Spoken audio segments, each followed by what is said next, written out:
ചേച്ചിയും ചേട്ടനൊക്കെ മീശ കളയുന്നുണ്ട് തൊഴിൽ ഫൈനലി ഞാൻ അതൊന്ന് കളഞ്ഞിട്ടുണ്ട്. പിന്നെ എന്റെ ഫേവറേറ്റ് ഷിഫ്റ്റ് ആയിട്ടുള്ള ആഫ്റ്റർനൂൺ ഷിഫ്റ്റ് ആയിരുന്നു. നല്ല ബിസി ടൈം ആയതുകൊണ്ട് തന്നെ ചെന്നപ്പോട്ട് കുറെ ഓർഡേഴ്സ് ഉണ്ടായിരുന്നു. താഴെ പുതിയ 2 ജൂനിയേഴ്സ് വന്നോണ്ട് കിച്ചണിൽ ഫാസ്റ്റ് ആക്കി എടുക്കാന്നുള്ളത് എന്റെ റെസ്പോൺസിബിലിറ്റി ആണ്. നല്ല പവർഫുൾ മൈൻഡ് സെറ്റിൽ നിൽക്കുകയാണെങ്കിൽ ഇതൊക്കെ ഈസി ആയിട്ട് നമുക്ക് പഠിച്ചെടുക്കാം. ഓർഡേഴ്സ് വരുന്നതനുസരിച്ച് നമ്മുടെ കിച്ചണിൽ ചെയ്യാനുള്ള വർക്കുകളുടെ എണ്ണം കൂടിക്കൊണ്ടിരിക്കും. കുക്ക് ചെയ്തെടുത്ത വഴുതനെങ്കിൽ നമ്മൾ ഇതിന് കുനുകുനാന്ന് ചോപ്പ് ചെയ്യാൻ പോവാട്ടോ. ഇതൊക്കെ ഇപ്പൊ ഡെയിലി നമ്മൾ അത്യാവശ്യം നല്ല പ്രോഫിറ്റ് ഉണ്ടാക്കുന്നുണ്ട്.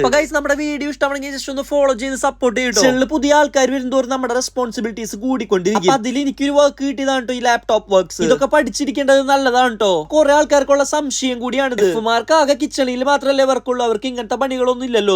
അത് റോങ് ആയിട്ടുള്ള ഒരു സ്റ്റേറ്റ്മെന്റ് ആണ് കേട്ടോ. ഷെഫുമാർക്കും ഉണ്ട് ഇതേപോലെ ലാപ്ടോപ്പ് വർക്ക്സും കമ്പ്യൂട്ടർ വർക്ക്സും ഒക്കെ, ഇൻക്ലൂഡിംഗ് പേപ്പർ വർക്ക്സ് അടക്കം ഉണ്ട് കേട്ടോ. ഈ സാൽമൺ ഫിഷ് ഒക്കെ മസാലാണ്ട് കഴിക്കാൻ തന്നെ എന്തൊരു ടേസ്റ്റ് ആണ്. നിങ്ങൾ എല്ലാവരും ഉത്സാഹിക്കുകയാണെങ്കിൽ എനിക്ക് 5K ഫോളോവേഴ്സ് വൈകാണ്ടാവും.